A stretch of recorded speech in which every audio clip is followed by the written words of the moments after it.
Welcome to our channel. Africa in the shadow of war, without knowing. What if the next war America enters is not about defense, not about survival, and not even about America at all? What if this war is already decided, and the only question left is how much destruction comes before it ends?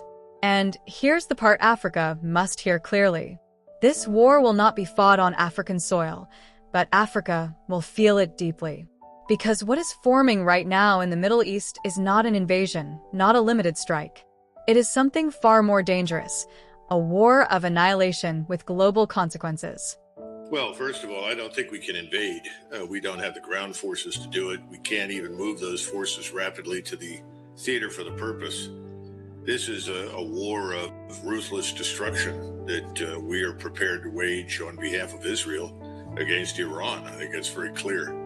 And it's not going to be short if it turns out that what I'm predicting is true, because the Iranians will treat this as total war from their vantage point.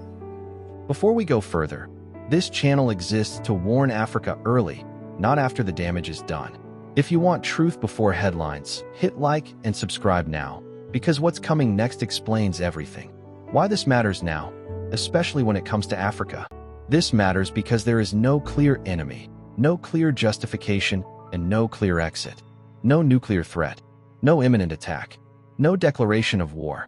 Yet fleets are assembling, missiles are being positioned, and rhetoric is hardening. When this war unfolds, oil prices don't just rise. They punish import-dependent nations first. Currencies fracture, supply chains snap, and Africa, long tied to external systems it does not control, feels the shock before the headlines explain it. Some nations survive, others collapse, and ordinary people, especially in the global south, pay the price first. Here is the reality most people are not being told. This is according to Colonel retired Douglas McGregor. The United States cannot invade Iran. No ground forces ready. No rapid deployment. No occupation pathway. What is being prepared instead is relentless air and missile warfare, destruction from a distance. And the justification? There isn't one that holds up. Iran has not pursued nuclear weapons since the early 2000s. Even US intelligence has acknowledged this. And Iran poses no direct national security threat to the United States. So why war? Because the demands placed on Iran are not meant to be accepted. They're designed to force refusal. No uranium enrichment, not even for medicine. Total dismantling of missile capabilities. No regional influence anywhere. That is not negotiation. That is unconditional surrender. And history shows, when surrender is impossible, war becomes inevitable. Africa has seen this pattern before. Foreign demands, foreign pressure, foreign punishment, followed by long-term instability paid for by locals, not decision-makers. But here's the part nobody is talking about, and Africa cannot afford to ignore it. This war will not stay regional. If the Strait of Hormuz closes, even briefly, the global economy does not wobble. It seizes. Oil doesn't spike, it detonates. Markets don't correct, they fracture. And while the world panics, something else accelerates. The world is splitting in two. On one side, BRICS nations, moving toward commodity-backed systems, rejecting Western financial dominance. On the other, the US and its allies, clinging to debased fiat systems, weakened by debt and endless war. Now here is where Africa enters both the danger and the destiny. Africa is rich in commodities, minerals, energy, land, and labor. In a fractured world, those assets become power again. But power attracts predators. Africa can rise, or Africa can be re-exploited under new flags. This war accelerates that crossroads. This isn't just about bombs. It's about who controls resources in the next world order. And here's the danger nobody wants to name. If conventional weapons fail, if missiles run low, if carriers become vulnerable, does someone reach for a nuclear option?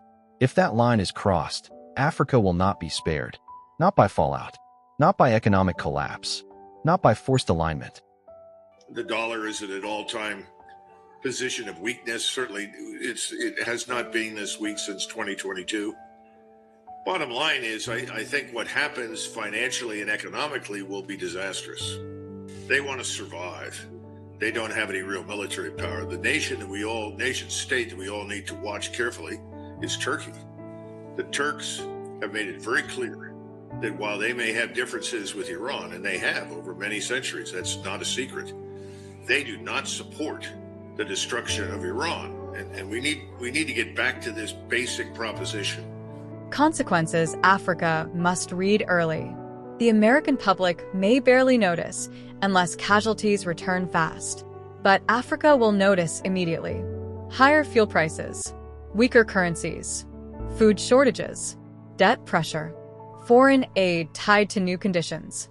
Meanwhile, global powers reposition. Saudi Arabia hedges. Turkey maneuvers. Russia and China deepen involvement. Iran is not alone anymore. And Africa is being watched quietly, not as a battlefield, but as a future pillar.